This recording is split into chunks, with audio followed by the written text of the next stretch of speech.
Oi, amigos da Casa de Birajara.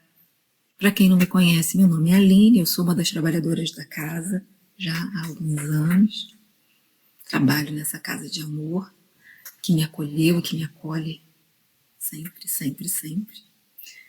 E eu fui convidada para conversar com vocês sobre o Livro dos Espíritos, no estudo do Livro dos Espíritos que acontece toda sexta-feira na Casa de Birajara.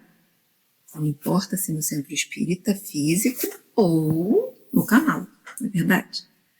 Toda sexta-feira entra um estudo aqui sobre o Livro dos Espíritos. E hoje a gente vai conversar sobre o tema, a gente vai continuar falando sobre o tema das penas e dos gozos, só que a gente vai falar sobre um item específico, que tem como título a natureza das penas e gozos futuros.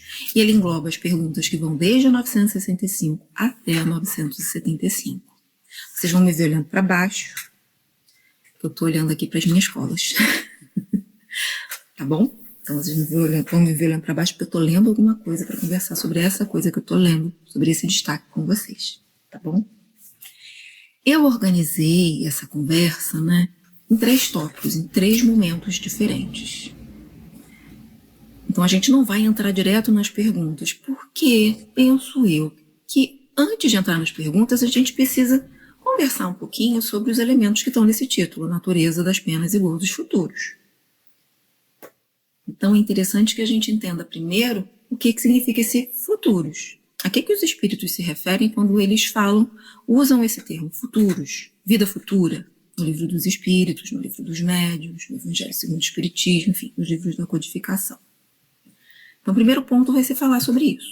A gente vai falar sobre isso. No segundo ponto, a gente vai falar sobre as penas e os gozos. A gente vai falar sobre isso.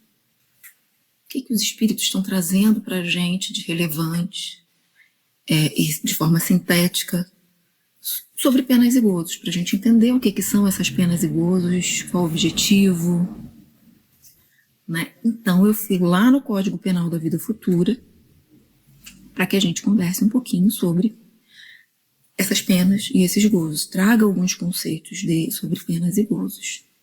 Construindo esse solo sólido, aí sim a gente vai entrar nas perguntas, já entendendo o que é vida futura, já entendendo um pouquinho o que são penas e gozos, para poder entender o que são a natureza, o que são essas penas e gozos na vida futura. E aí a gente vai conversar, a gente vai entrar nas perguntas. Tudo bem? Então vamos começar. Sobre vida futura, eu trouxe um destaque. Eu destaquei um ponto do livro Céu e Inferno, que traz para a gente uma ideia interessante sobre o que é essa vida futura. Gente, o que é isso? O que é essa vida futura? O que os espíritos estão se referindo quando falam disso? E aí, nesse destaque, diz o seguinte: eis aí porque os espíritas encaram a morte calmamente e se revestem de serenidade nos seus últimos momentos da Terra. Já não é só a esperança, mas a certeza que os conforta. Sabem que a vida futura é a continuação da vida terrena em melhores condições e aguardam-na com a mesma confiança com que aguardariam o despontar do sol após uma noite de tempestade. Então, o espírita, ele tem a certeza que, com a morte do corpo, a vida continua num outro plano. E a vida futura, aqui, Kardec se refere, aqui os espíritos se referem, especialmente quando falam sobre penas e gozos, e não só sobre gozos, é a vida do espírito errante no plano espiritual, do espírito que não dispõe mais de um corpo físico. O corpo físico morreu, ele desencarnou, se desprendeu desse corpo e vive no plano espiritual. Essa é a vida futura, essa vida desse espírito errante no plano espiritual. É a isso que os espíritos estão se referindo. Visto isso, mas e as penas e os gozos no Código Penal da Vida Futura? Então, agora a gente vai entrar nas penas e nos gozos no Código Penal da Vida Futura. O que está dizendo lá? O Código Penal da Vida Futura é um resumo que Kardec faz sobre como é que a gente chega lá na felicidade. Então lá, está dizendo isso no Código Penal da Vida Futura. Está dizendo o que é a pena, o que é o gozo, como é que eu chego no gozo, por que que eu vivo a pena, como eu vivo a pena, como eu me livro da pena, né? Como essa pena acaba, o que que eu preciso fazer alguma coisa, tá tudo lá. A gente vai falar, assim, superficialmente sobre isso. Se você quiser saber mais, aí você vai lá no Código Penal da Vida Futura, no livro O Céu e o Inferno, que você vai ter isso mais pormenorizado, tá bom? Gente, eu trouxe alguns destaques. De modo geral, a pena, ela é inerente à perfeição, é o que está escrito lá. A pena é inerente à perfeição. E ela é também consequência da imperfeição quando essa é a causa da falta cometida pelos espíritos. E não se enganem. A imperfeição é a causa das faltas cometidas pelos espíritos. E sobre os gozos, de modo geral? Os gozos, eles são inerentes à perfeição. O gozo é inerente à perfeição. E ele é consequência da superação das imperfeições. Das ações que tomam como base uma virtude. Tá bom, mas e o que ele traz mais sobre o conceito de pena? Vamos separar agora. Pena e depois a gente fala sobre gozo. E o que no Código Penal da Vida Futura a gente tem mais sobre pena? Em relação a conceito, traz o seguinte: as penas são as consequências sofridas das imperfeições. Porque todo mal que a gente faz resulta das imperfeições que a gente possui. Como assim, Aline? Você tem uma imperfeição e essa imperfeição é o que dá base para a sua ação no mundo. Quando você tem uma imperfeição, geralmente essa imperfeição é o que dá base para a sua ação no mundo. Essa imperfeição faz com que a sua ação no mundo seja o quê? Autocentrada, numa parte das vezes. Então você acaba fazendo mal. E esse mal, ou seja, então esse mal resulta das imperfeições que você possui. O mal que você faz resulta das imperfeições que você possui. As penas são as consequências desse mal que você faz. Vamos juntar aqui essas duas questões. As penas são as consequências do mal que você faz, que tem como base as imperfeições que você possui. Toda imperfeição é ao mesmo tempo causa de sofrimento, porque a pena é exatamente esse sofrimento, e de privação de gozo. Porque você sofre e, consequentemente, não vive em felicidade. E se toda imperfeição é fonte de sofrimento, tá trazendo aqui, né? Se toda imperfeição é fonte de sofrimento, o espírito deve sofrer pelo mal que fez e por todo o bem que deixou de fazer. E aí a gente volta lá. Toda imperfeição é fonte de sofrimento porque é por conta da imperfeição que a gente tem ações ruins. Ações ruins são aquelas ações que fazem mal para nós mesmos ou para outras pessoas ou para o mundo em que a gente vive, para os animais, enfim, para a natureza, para os animais. Essas ações que tomam como base essas imperfeições têm isso como consequência. Então o espírito deve sofrer pelo mal que fez, mas também pelo bem que ele deixou de fazer, porque ele deixou de fazer o bem movido pela imperfeição, pelo interesse pessoal, grande parte das vezes. Ou seja, a alma ou o espírito sofre na vida, ou seja, não, ele traz isso também. A alma ou o espírito sofre na vida espiritual, olha que interessante, as consequências de todas as imperfeições de que não se libertou na vida corpórea. É só na vida espiritual? Não, é também na vida corpórea. Só que quando você desencarna, você está sofrendo na vida espiritual as consequências, né, de todas as imperfeições de que você não se libertou na vida corpórea. Quais são as consequências das imperfeições? São as más ações. As consequências das imperfeições são as más ações. Então, são as consequências das más ações que você praticou. Tá bom? E agora a gente vai entrar em penas, causa, local e duração. Qual é a causa do sofrimento? O motivo do sofrimento é o seguinte: o espírito sofre as consequências das suas imperfeições. Então, a causa principal do sofrimento são as ações movidas pelas imperfeições. Você faz uma ação que gera um mal para alguém ou para você mesmo e que tem como causa, que tem como base a imperfeição. Então, o espírito sofre as consequências das suas imperfeições. A principal consequência da imperfeição é fazer o mal. Você tem uma atitude, você faz o mal, tomando como base essa imperfeição. Já falei isso várias vezes, porque isso é importante. Entendido isso, em que local o espírito sofre? O espírito sofre as consequências das suas imperfeições. A gente já sabe que ele sofre no mundo espiritual. Já disse isso na anterior. O espírito sofre as consequências das suas imperfeições, tanto no mundo corpóreo como no mundo espiritual. Como assim, Aline? Dá um exemplo? Um exemplo simples é o que a gente está vivendo hoje com o aquecimento global. A gente fez muita besteira, a gente enquanto sociedade, né? A gente destruiu o nosso planeta, a gente está destruindo o planeta. Então, queimando, acabando com a natureza, enfim. A temperatura do globo subiu, não foi? E a gente está vivendo toda essa loucura climática, todos esses eventos climáticos que estão acontecendo. A gente está sofrendo no mundo terreno as consequências das ações, das más ações que a gente praticou, só que coletivamente. No plano físico, a gente está sofrendo, não é? E não só, não é um sofrimento moral, mental, um sofrimento físico que gera esse sofrimento mental. A gente está vivendo isso, as consequências do que a gente fez. Coletivamente é um exemplo, no mundo corpóreo. E no mundo espiritual? A gente vai falar isso um pouquinho mais tarde. Mas no mundo espiritual também. Grande parte das vezes é um sofrimento mais moral, mais mental e moral. E qual a duração desse castigo? Sobre a duração desse castigo, o que tem lá no Código Penal da Vida Futura? E que eu trouxe aqui de forma resumida. Bom, não há regra absoluta sobre duração de castigo.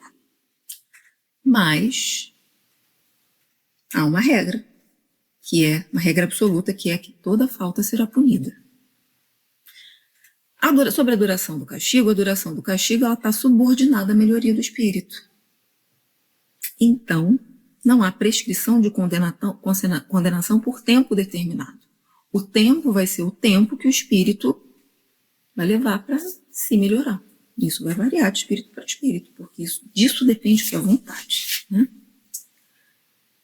E uma outra regra, né, absoluta é que não há condenação eterna.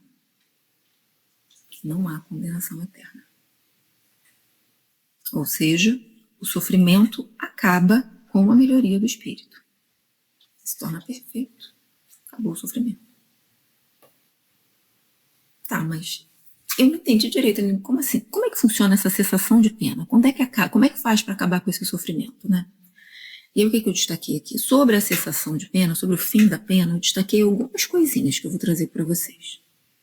É dito no Código Penal da Vida Futura que todo mal realizado, que tem por base a imperfeição, né, é uma dívida que deverá ser paga na mesma existência corpórea em que foi contraída a dívida, ou nas seguintes,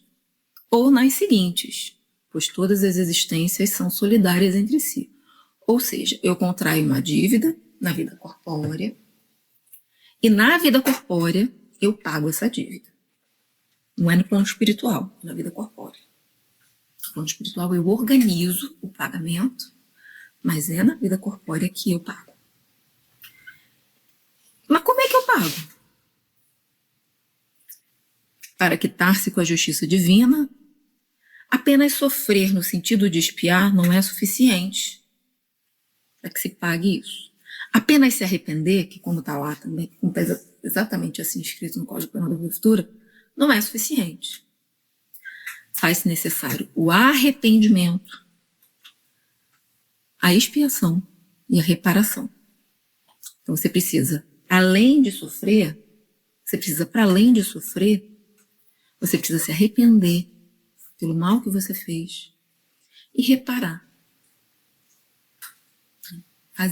Se comprometer com a reparação das consequências do mal que você fez, né, na vida dos outros ou na sua própria vida. A gente precisa desses 3 pontos: arrependimento, expiação e reparação.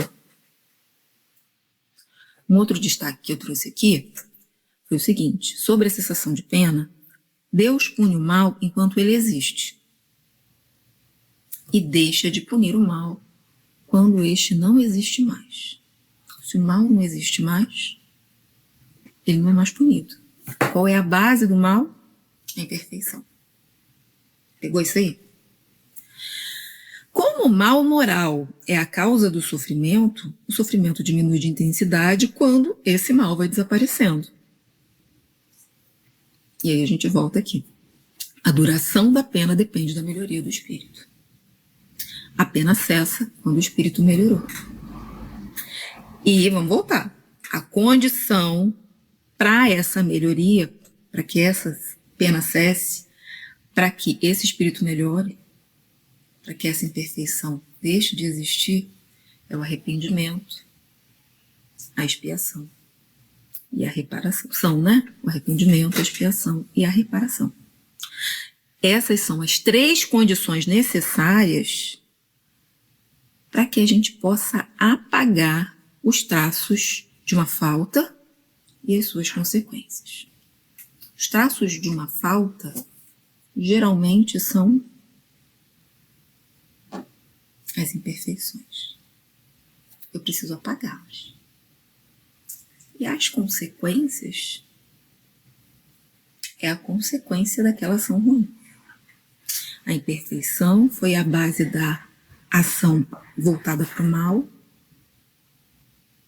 e as consequências geralmente são destruição, no nosso caso pode ser destruição do planeta, mas geralmente é o sofrimento de alguém ou seu próprio. Quando essa má ação só tem consequências para a sua vida. Ou tem principalmente consequências para a sua vida. Por que isso? Por que eu estou pegando nisso? Porque essas são as condições necessárias para que a gente conquiste o perdão de Deus. E aí é interessante que os Espíritos trazem assim: Deus, a misericórdia divina não é cega. A misericórdia divina deixa claro que Deus está sempre te dando amor e te dando chances para que você se arrependa e que mesmo sofrendo você organize a reparação e repare. Para destruir, para acabar com todos os traços e consequências de algum mal que você tenha feito e consequentemente vencer aquela imperfeição. Que é isso que acontece quando você se arrepende de alguma coisa que você fez, pela qual você já está sofrendo, e mesmo sofrendo por ver as consequências daquilo, o quanto de sofrimento que isso gerou para alguém ou para alguém, mesmo sofrendo vendo isso, você se organiza para reparar, para compensar alguém, esse alguém ou esses alguém pelo mal que você fez. E aí você conquista o perdão dessas pessoas, desse grupo, o auto-perdão e o perdão divino. Porque lá no Código da Futura é dito que o perdão, ele não é uma dádiva. O perdão é uma conquista. É uma conquista daquele espírito que se responsabiliza pelas consequências, pelas causas e pelas consequências daquilo que ele faz. E essa responsabilização acontece com o arrependimento, a expiação e a reparação. Por que a expiação é importante? Porque eu sofro pelo mal que eu fiz. Eu sofro junto com o outro pelo mal que eu fiz. Eu sinto a dor do outro, como se fosse minha. Porque eu me conecto de forma amorosa com esse outro. Então, deu para entender que a pena acaba quando a imperfeição acaba. Quando a imperfeição acaba, acaba o sofrimento, porque a pena é um sofrimento. A condição para a cessação da pena, para o fim do sofrimento, é isso: arrependimento, expiação e reparação. Tá bom? Então, vamos continuar aqui. Conceito de gozo. O que a gente tem sobre gozo? E aí é muito menos coisa, porque a gente conhece muito menos o gozo e muito mais a pena, infelizmente, ainda. Porque a gente vive num mundo de prova e expiação. A gente tem aqui que a felicidade perfeita é inerente à perfeição, isso é, a completa perfeição do espírito. Está sendo trazido para a gente no Código Penal da Vida Futura. A gente tem também que toda qualidade adquirida é fonte de gozo e de atenuação de sofrimento. E que não há uma qualidade da alma que não seja fonte de gozo. E ele traz aqui também, Código Penal da Vida Futura, que a soma dos gozos é proporcional à soma das qualidades do espírito. Ou seja, isso deixa aqui pra gente entendido que não é só porque você não é perfeito que você não pode ter vislumbres de felicidade, que você não pode ter momentos de gozo, porque cada virtude, cada perfeição, cada qualidade que você cultiva, significa que você venceu uma imperfeição. Enquanto essa imperfeição é fonte de sofrimento, a qualidade é fonte de gozo. Agora, o gozo perfeito, completo, aquele momento em que você não vai ter nenhuma fonte de sofrimento, nenhum momento de sofrimento, nada, nada, nada, é quando você se torna um espírito perfeito. Em suma, o espírito não sofrerá mais, ou seja, sua pena será extinta, ele não sofrerá mais, e será perfeitamente feliz quando extintas por completo todas as suas imperfeições. Por quê? Porque está na lei de progresso que vai chegar esse dia. E está na lei de progresso também, a lei de progresso diz pra gente, os espíritos dizem pra gente que a lei de progresso dá a toda a alma a possibilidade de adquirir o bem que lhe falta, como também de despojar-se do mal que tem. Conforme, lógico, a vontade do espírito. Da lei de progresso resulta que o futuro é aberto a todas as criaturas. Aline, como assim o futuro? A vida futura aqui é um outro sentido que se dá a futuro. É o sentido de futuro como felicidade completa. Aquele futuro que está aqui, a lei de progresso dá toda... Não, aquele futuro do qual eu falei que é todo mundo vai chegar nesse momento de perfeição e de felicidade completa. Isso é aberto a todas as criaturas, mas vai depender da vontade da criatura. Vai depender da nossa vontade. O arrependimento e a reparação. Vai depender da nossa vontade, a gente se dispor a vencer a nossa imperfeição. É isso. Porque Deus fez da felicidade um prêmio do trabalho, não do favoritismo. Você não vai ser feliz porque eu quero que você seja feliz porque eu gosto mais de você e gosto menos dele. Não.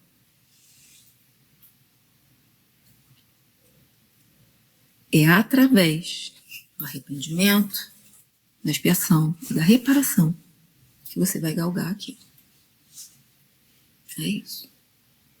Você tem imperfeições, vive em sofrimento, você precisa vencer essas imperfeições para chegar lá naquele estado, e é nesse caminho. Entendendo isso, tendo isso como nosso solo, a nossa base de entendimento sobre penas e gozos, o que são as penas, o que são os gozos, por que eu sofro essas penas, por que eu sofro, quando esse sofrimento acaba, como eu faço, o que eu tenho que fazer. Entendendo isso, agora a gente vai entrar na natureza das penas e dos gozos futuros, ou seja, na natureza das penas e dos gozos vividos no plano espiritual, especialmente esses. E isso, para isso, Kardec direcionou algumas perguntas para os espíritos, que não são só 10 ou 11, né? 65, 61. Não são só 11, porque tem umas que são A, tem A e B, eu acho que é isso. Então, é um pouquinho mais, mas... E claro, como a gente não tem todo o tempo do mundo aqui, o nosso tempo é limitado, eu não vou ler toda a resposta inteira. Eu vou ler a pergunta e vou trazer os destaques que eu trouxe da resposta. Tá bom? Aquilo que eu acho importante para que a gente entenda a resposta, para que a gente converse sobre a resposta. Ou seja, aquilo que eu acho importante para que a gente debata, tá bom? Na questão 965, Kardec pergunta assim: tem alguma coisa de material nas penas e gozos da alma depois da morte?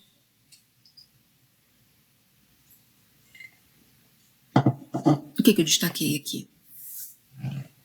As penas e gozos, né, da alma depois da morte não podem ser materiais, pois que a alma não é matéria. Não é verdade? Matéria bruta. Matéria que eles falam matéria bruta. Matéria bruta é o corpo. Se o espírito não está mais vinculado ao corpo, então não podem ser materiais. Perdão, gente, meu cachorro. Elas nada têm de carnal. Porém, elas são 1000 vezes mais vivas, né? Esses sofrimentos, essas penas, são 1000 vezes mais vivas que aqueles que a gente experimenta na Terra. O espírito, uma vez liberto, ele é muito mais impressionável, porque a matéria não mais lhe embota as sensações.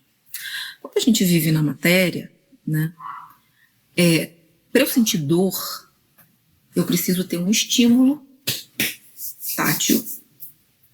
Na minha pele tem um monte de terminaçãozinha nervosa que vai levar isso, né? Através dos nervos. Vai conduzir isso aqui pela minha coluna, né? Tô pegando o braço, vai conduzir por aqui, pela minha coluna, e vai fazer com que isso chegue ao cérebro. E aí eu vou entender isso como dor. Não é verdade?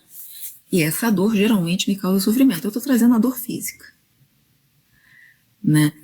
Quando eu não disponho mais disso, as minhas sensações elas são um pouquinho diferentes, né? Porque o corpo espiritual ele experimenta essas sensações um pouquinho diferentes. E a gente pode ter uma ideia de como isso acontece num livro chamado E a Vida Continua, lá do André Luiz, que fala sobre o desencarne de duas pessoas que morrem, dois espíritos que morrem por conta de uma doença grave que não tinha tratamento à época, uma doença renal, da suprarrenal, um problema na suprarrenal, que não tinha tratamento direito à época, mas que trazia muita dor e, consequentemente, muito sofrimento para essas pessoas. Essas pessoas desencarnam e toda vez que elas lembram, elas se sentem muito bem, né? Mas toda vez que elas lembram da doença, elas começam a viver aquela sensação de dor, mesmo não estando mais no espírito. E essa é uma sensação que acontece toda mentalmente, mas que se manifesta. Essa manifestação mental, essa lembrança, ela se apresenta como presente e essa dor ressoa por todo o perispírito dela. Porque ela não dispõe mais do corpo para poder localizar isso só como uma lembrança. Quando eu lembro de uma dor, eu não sinto a dor. Eu posso até sofrer, mas eu não sinto ela como se ela tivesse presentificada. Quando eu lembro de uma dor muito forte que eu recebi, que eu vivi. Quando você está no plano espiritual, quando você lembra, é como se você estivesse vivendo novamente aquilo. Então eles se desorganizam, se desequilibram muito, e é descrito. Isso é muito bem descrito nesse livro, Minha Vida Continua. Se vocês forem lá ver, vocês vão conseguir. A Minha Vida Continua? A Minha Vida Continua. Vocês vão conseguir entender bem. Isso de que a matéria não embota mais as sensações. Que o espírito liberta bem mais, impressionável. Tá bom? Na 966, Kardec pergunta o seguinte: por que das penas e gozos da vida futura faz o homem, às vezes, tão grosseira e absurda ideia? Ou seja, por que das penas e gozos depois da morte faz o homem, às vezes, tão grosseira ideia? E os espíritos dizem pra gente o seguinte: a inteligência é a inteligência que ainda não se desenvolveu bastante. Então a gente não consegue entender, se a gente enquanto está encarnado não consegue entender direito o que é essa vida futura, a gente vai muito menos conseguir processar o que é esse sofrimento e esse gozo. Muitos acham que é céu e inferno, né? Eu vou sofrer para sempre, eu vou ser feliz para sempre, se eu fizer isso eu vou ser feliz para sempre. Então a gente tem essa ideia ainda. Isso depende também do que se lhe ensinou. Aí é que há uma necessidade de reforma. E nota aqui que ele não está falando da reforma íntima, não. Ele está falando de uma reforma cultural, daquilo que a gente se ensina como sendo pena e gozo depois da morte. Essa é uma reforma cultural e social, coletiva. Não está falando do indivíduo circunscrito dele sozinho, está falando dele em sociedade, daquilo que é ensinado em sociedade para todos nós, especialmente pelas religiões. E aí, um outro destaque que eu fiz foi: incompleta é a vossa linguagem para exprimir o que está fora de vós.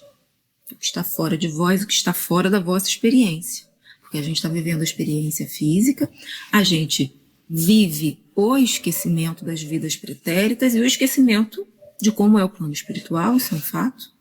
A gente vive com as memórias dessa existência e dessa existência física, né? Então, o plano espiritual é algo que está fora de nós, fora da nossa memória, do nosso entendimento, da nossa visão. A gente não vê. Só quem é médium vidente. Eu não vejo, não sou médium vidente. Então, a nossa linguagem ela é incompleta para exprimir o que está fora do nosso entendimento. Por quê? Então, vamos para 967 agora. 967, Kardec pergunta assim: em que consiste a felicidade dos bons espíritos? E ele está falando da felicidade na vida futura. Um resumo é: em conhecerem todas as coisas, inclusive o que é Deus, porque a primeira pergunta do livro dos Espíritos, que é dito que a gente não entende, ainda não sabe, que falta um sentido, ou seja, a gente não conhece. Em não sentirem ódio, ciúme, inveja, ambição ou qualquer das paixões que ocasionam a desgraça dos homens. Paixões aqui, gente, naquela época se utilizava esse termo paixões muito pela psiquiatria, que era recente.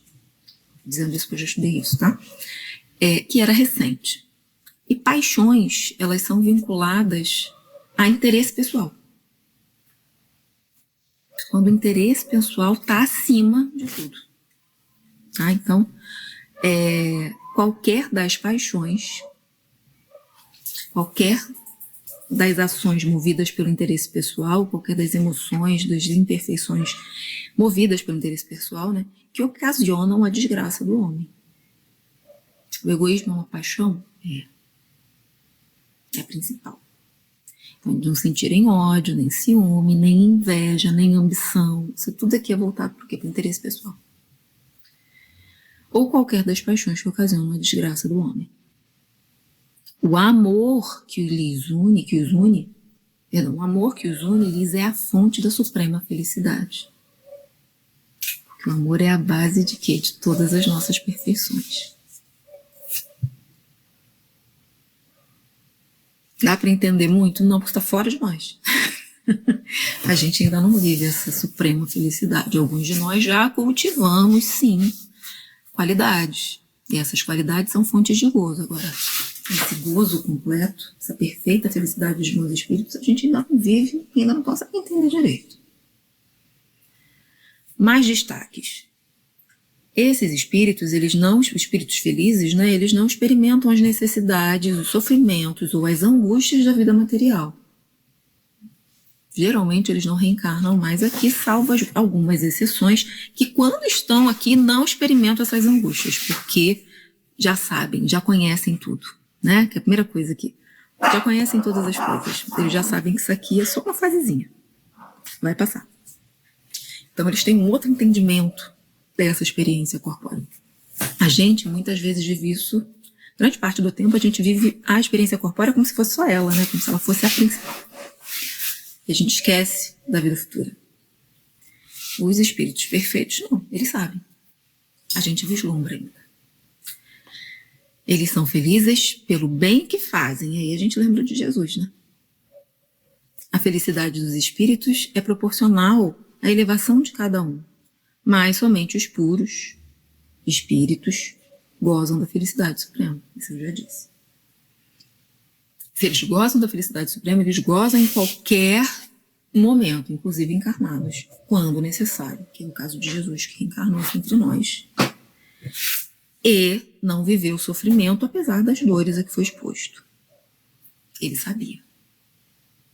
Sentiu as dores? Provavelmente. Mas entender isso como sofrimento, que traz revolta, que traz ação, movida pelo ódio, não tem. Isso não tem. Então vamos para a questão 968. Na questão 968, Kardec pergunta assim: citais, entre as condições da felicidade dos bons espíritos, a ausência das necessidades materiais. Mas a satisfação dessas necessidades não representa para o homem uma fonte de gozos? Bons espíritos são desencarnados, homens estão encarnados. Tá? Homem, quando a gente pega homem, toda vez que a gente lê homem aqui, a gente vai lá num conceitinho que Kardec dá lá no início do Livro dos Espíritos, em que ele fala que o homem compreende espírito, perispírito e corpo. Espírito, quando a gente usa esse termo espírito com E maiúsculo, a gente está falando de espírito mais perispírito, né? Do princípio inteligente mais o perispírito. Quando a gente está falando de homem, a gente está falando desse espírito, desse princípio inteligente mais o perispírito, mais o corpo. Então, se ele está falando homem aqui, ele está falando do espírito encarnado, beleza? Então, se tais entre as condições de felicidade dos bons espíritos, só espíritos, a ausência das necessidades materiais. Mas a satisfação dessas necessidades não representa para o homem uma fonte de gozo? A resposta dos espíritos é: Sim, gozos do animal. Quando não pode satisfazer a essas necessidades, passas por uma tortura. Quando a gente não pode satisfazer as nossas necessidades de prazer, a gente passa por uma tortura. Porque felicidade é um estado, gente. Felicidade não é um momento. Felicidade é um estado. É um estado de felicidade. É um estado de gozo. Ele não acaba. Ele começa, mas ele não acaba. O prazer, ele começa e acaba. O que marca o fim do prazer? Uma nova necessidade. Eu tô com fome. Eu vou lá e me sacio. Só que aí eu fico com fome de novo. Entendeu? Aí eu preciso me saciar de novo. Eu fico com fome de novo. Eu preciso me saciar de novo. Eu fico doente. Tô sofrendo. Aí eu preciso me curar. Me cuidar, me curar para acabar com essa dor. E outras situações. Então, sim, gozos do animal. Esses são os gozos do animal. São aquelas pequenas coisas que nos dão prazer. Não tô nem falando de alegria. Prazer. Quando não pode satisfazer a essas necessidades do animal, passas por uma tortura, que é isso. Quando você não tem esse prazer, isso até nos vícios, né? Você vai lá, usa aquele negocinho, que pode ser uma bebida alcoólica, pode ser um cigarro também, tá? Você vai lá, usa aquele negocinho, foi legal. Acabou o efeito, você quer mais. Se não tem, é uma tortura. Não é? É disso que eles estão falando. Agora a questão 969. Que se deve entender quando é dito que os espíritos puros se acham reunidos no seio de Deus, ocupados em lhes entoar louvores? Essa resposta é longa. Eu acho legal vocês irem lá, dar uma olhada assim, mas o que eu destaquei aqui? Os espíritos dizem que isso é uma alegoria indicativa da inteligência que eles têm das perfeições de Deus. Ou seja, os espíritos perfeitos, felizes, se acharem no seio de Deus lhes entoando louvores, é uma alegoria indicativa da inteligência que eles têm das perfeições de Deus, da inteligência, do conhecimento que eles têm, né? Da compreensão que eles têm das perfeições de Deus. Porque veem a Deus e compreendem, porque o veem e compreendem. Veem a Deus e o compreendem. Mas que, como muitas outras, não se deve tomar ao pé da letra.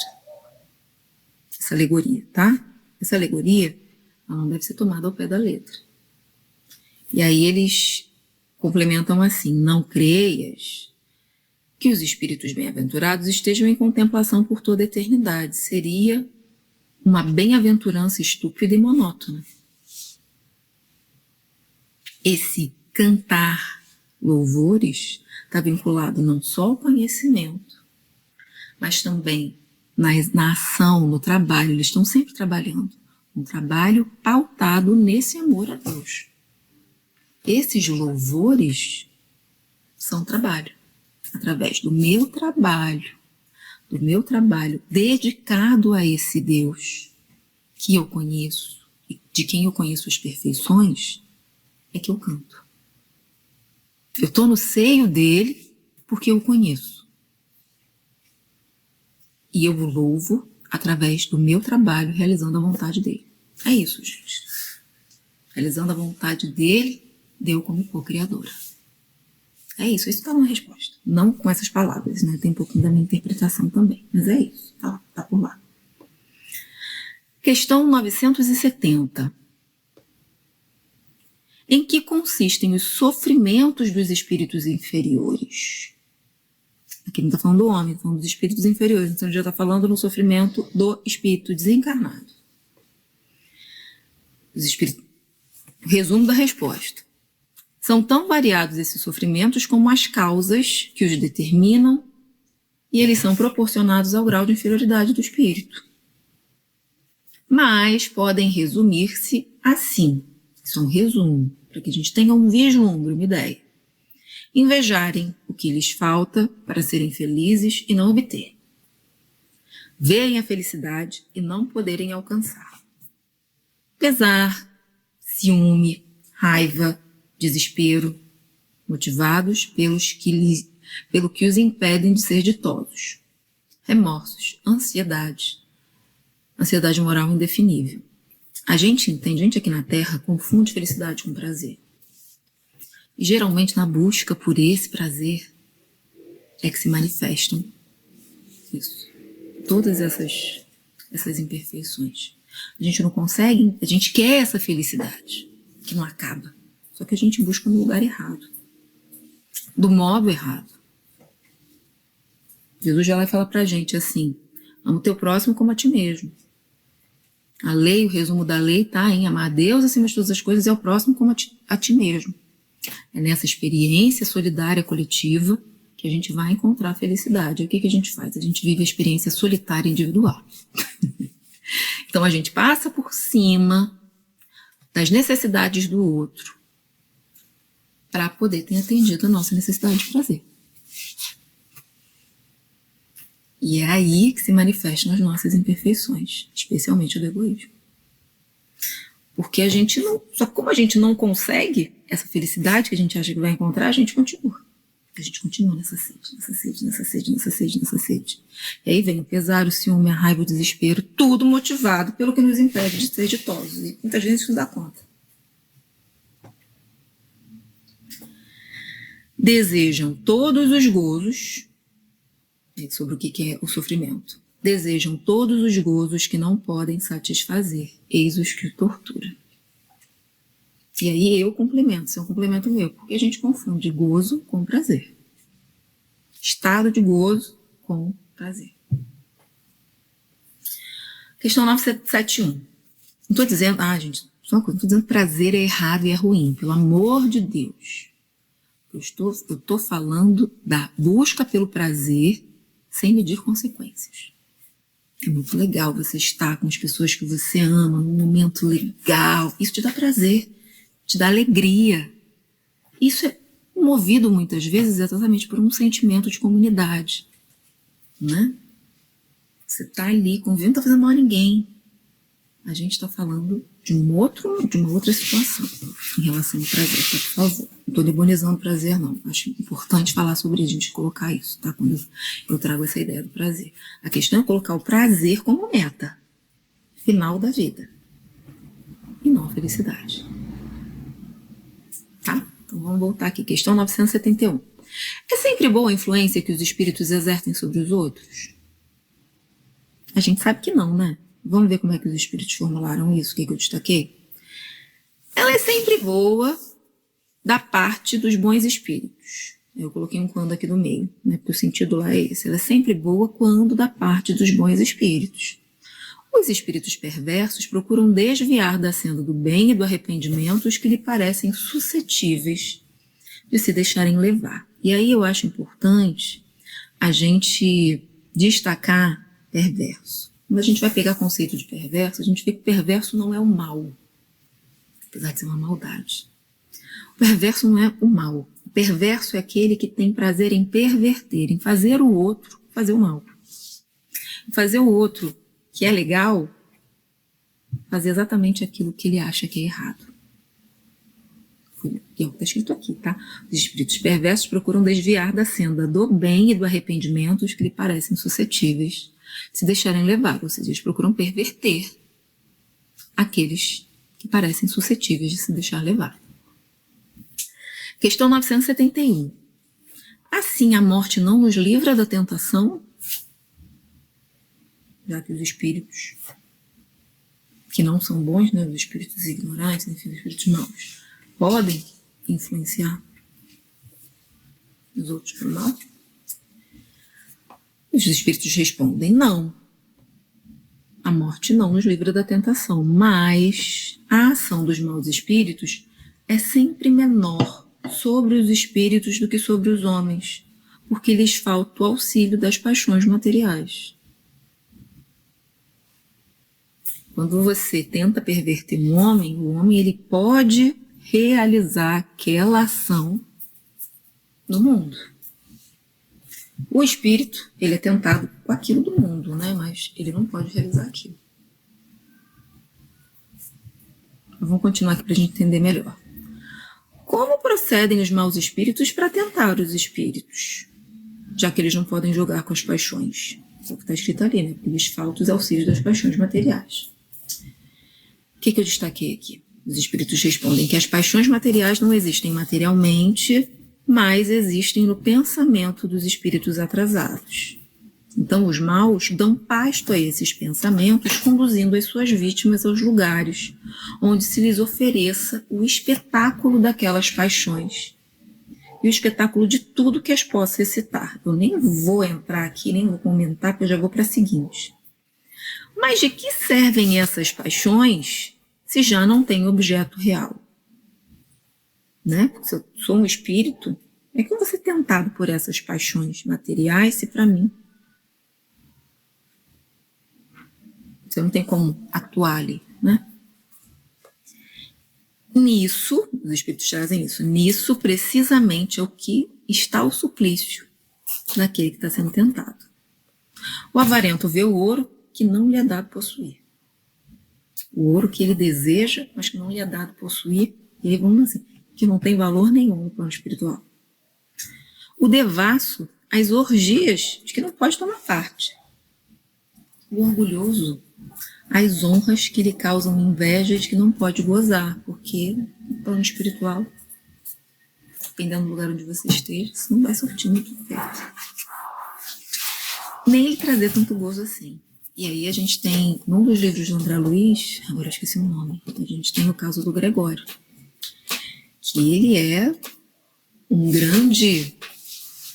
espírito poderoso desencarnado, mas que não vive felicidade com esse poder. Ele está lá entediado. Está entediado. Eu não estou lembrando o livro agora, mas depois eu boto nos comentários. Apareço aqui e jogo no livro dos comentários. Eu acho que é Libertação, de André Luiz. Então é isso. Então vamos para a questão 973. Quais os sofrimentos a que os espíritos maus se veem sujeitos? Lá a gente viu, lá no Conspirando do Futuro, os maiores, né? Aqui. Quais os sofrimentos... Não, quais os maiores? Quais os maiores sofrimentos a que os... Vou voltar. Me esqueci o que eu falei agora. Então vamos aqui para 973 agora. Quais os sofrimentos maiores ou quais os maiores sofrimentos a que os espíritos maus se veem sujeitos? E os espíritos respondem: não há descrição possível das torturas morais que constituem a punição de certos crimes. A impressão que fica para mim é: isso você vive, você sente, mas não consegue descrever. E quando a gente vai pegar no próprio livro Céu e Inferno os relatos dos espíritos sofredores, eles falam: eu sofro muito, eu sofro muito, eu sofro muito, eu sofro muito, eu sofro muito. Mas como é esse sofrimento, a gente não tem isso em tanto detalhe. Então não há descrição possível das torturas morais que constituem a punição de certos crimes. Tortura moral, gente, é sempre... Geralmente quando a gente vê esse termo moral aqui no Kardec, ele está se referindo ao que se processa aqui na mente. Tá? Mesmo que as sofre, né? Mesmo o espírito que as sofre, teria dificuldade em vos dar uma ideia delas, como eu disse anteriormente. Porém, a mais horrível, sem dúvida, consiste em pensarem que estão condenados para sempre. Condenados sem remissão. Essa é a pior tortura. Você está sofrendo e você achar que aquilo não vai acabar nunca. Pensa aqui comigo, porque você está vivendo uma dor muito forte. Bota uma dor física. Muito, muito, muito. Pensa na dor mais forte que você já sentiu. Pensa que ela é para sempre. É isso. É o que se aproxima. É como a gente pode se aproximar dessa ideia. Então vamos para a questão 974 agora. De onde procede a doutrina do fogo eterno?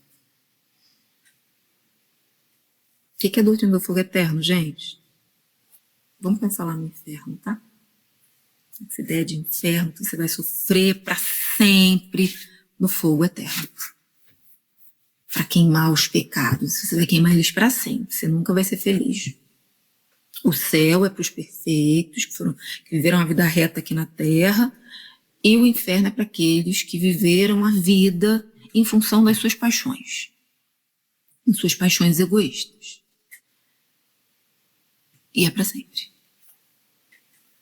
Então, de onde processa essa ideia, essa doutrina de fogo eterno? Imagem, semelhante a tantas outras, tomada como realidade. Ilusão. Ilusão, fantasia. Você vê uma coisa e toma, você pensa uma coisa, alguém formula isso, trata isso como realidade, divide essa imagem com as outras pessoas, essas pessoas tomam isso como realidade. Isso é uma espécie de fantasia. Questão 974A. Mas o temor desse fogo não produzirá bom resultado? E aí os espíritos respondem: será? Será meu, tá? Será? Olha, para as pessoas que ensinam essa doutrina do fogo eterno, e vê se isso serve de freio para elas. Não serve, né, gente? Vamos falar a verdade. Se ensinardes coisas que mais tarde a razão venha a repelir, causareis uma impressão que não será duradoura, nem salutar. E eu vou dar um exemplo.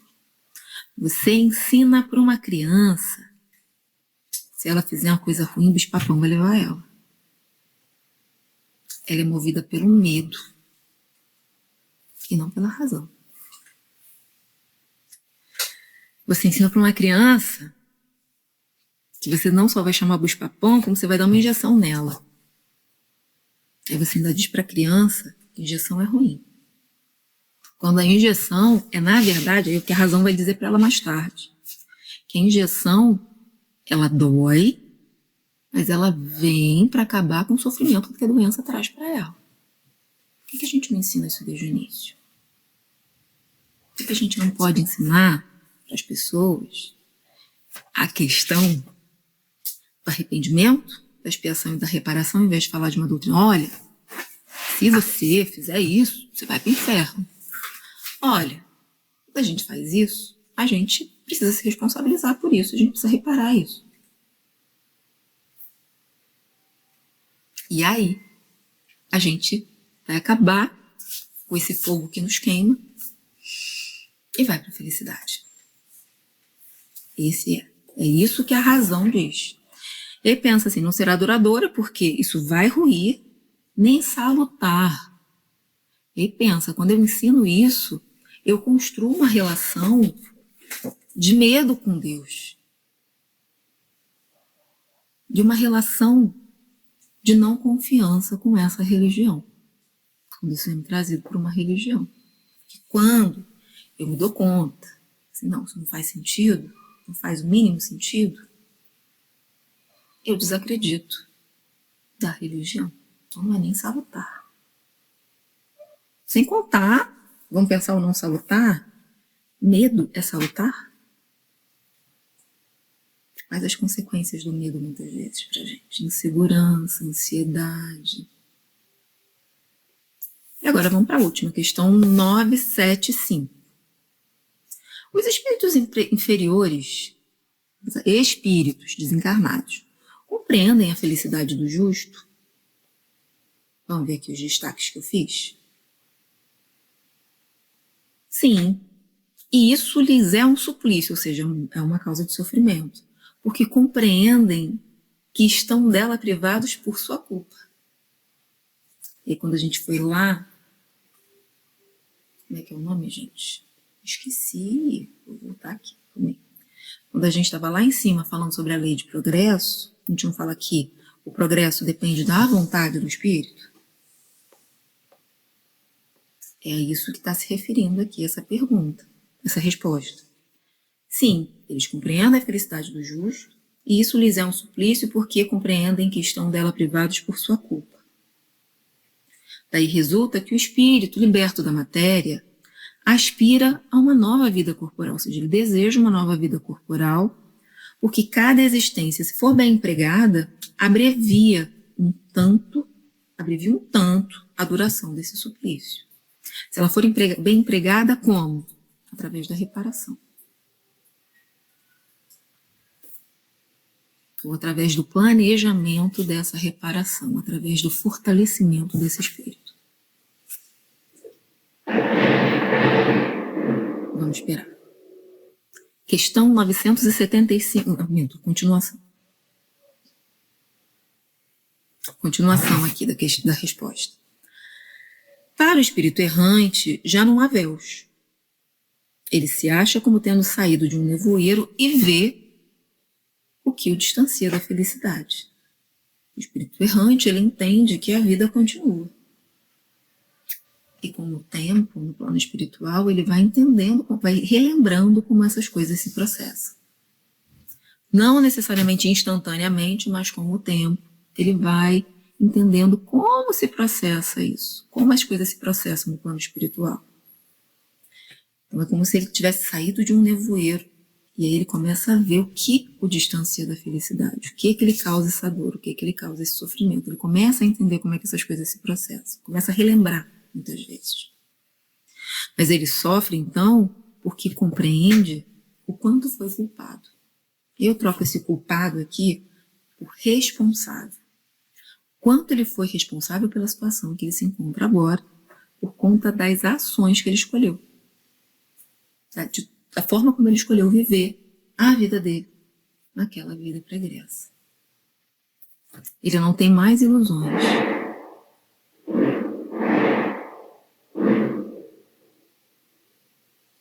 Ele não tem mais ilusões.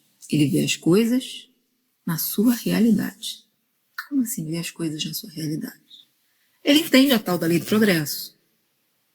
Ele entende que a ele é dado chegar lá. A ele sempre foi dado chegar lá, só que isso depende das escolhas dele. Ele escolheu coisas lá que não foram legais. Agora ele pode olhar e se arrepender. Geralmente o arrependimento ele é movido pelo sofrimento. Você sofre. Uma hora que você não aguenta mais e se pergunta por quê. Ah, tá. Ele vai assim, tá. E aí você se arrepende daquilo, porque você olha para as consequências do que você fez e aquilo te causa dor também. Aí você se arrepende daquilo. Só que só se arrepender não vai findar seu sofrimento. Você precisa reparar. E no plano espiritual você se organiza essa reparação, não sozinho, com a ajuda de muita gente, organizando uma nova reencarnação. Com todo mundo é assim? Não. Tem gente que a reencarnação é compulsória. Ela foi organizada por outras pessoas, mas tomando como base a necessidade de reparação. E ali vem a necessidade de reparação, a necessidade de arrependimento. Ele vem todo um planejamento voltado para o arrependimento e possíveis reparações. E a gente encontra em muitos livros de André Luiz, especialmente, exemplos disso. Em suma, quando a gente fala da natureza, das penas e gozos futuros, a gente está falando sobre a experiência desse espírito desencarnado vivendo no plano espiritual e entendendo por que ele sofre. A gente está falando sobre isso. Por que a gente sofre no plano espiritual? E aí foi trazido para a gente. A gente sofre no plano espiritual por conta das ações praticadas em vida física. Na vida física.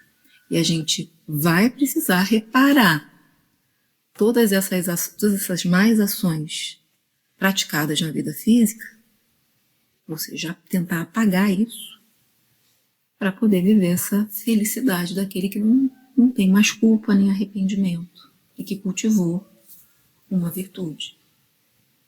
Eu posso sim, eu vivo esse sofrimento no plano espiritual, eu vivo esse gozo no plano espiritual, mas eu só consigo acabar com esse sofrimento na vida física. É isso que os espíritos estão trazendo pra gente. Mas a gente sofre. E a gente sofre muitas vezes. A principal causa do sofrimento, que eles trazem aqui pra gente, é não movido pelo desejo dessa felicidade e não ter acesso a ela. A gente só consegue ter acesso a ela quando a gente passa por esse caminhozinho que foi dito, que foi trazido, do Código Penal da Vida Futura. Enfim, gente, eu espero que tenha sido proveitoso para vocês, como foi para mim, conversar um pouquinho sobre a natureza das penas e gozos futuros do Livro dos Espíritos, como presente aqui, como apresentado aqui no Livro dos Espíritos para nós por Kardec. Para mim foi muito, muito, muito produtivo. Eu retornei a alguns lugares, consolidei algumas ideias que eu já tinha e pude trazer aqui para compartilhar com vocês. Muito obrigada pela atenção, obrigada pelo carinho. Queria agradecer especialmente a Deus pela oportunidade de estarmos aqui, reunidos em nome dEle, e que a gente agradeça especialmente pela bênção da doutrina espírita, trazendo para a gente esse consolo que é o conhecimento da lei de progresso, que nos permite reparar a nós mesmos e ao mal que a gente fez, através da reparação do mal que a gente fez, que a gente possa ter feito ao mundo, aos outros e a nós mesmos. Que a paz de Cristo esteja conosco sempre e que a gente possa sempre viver essa alegria de conhecer, de ter acesso a essa doutrina de amor nessa existência. Obrigada pela atenção. A gente se vê por aí. Beijo. Beijo grande.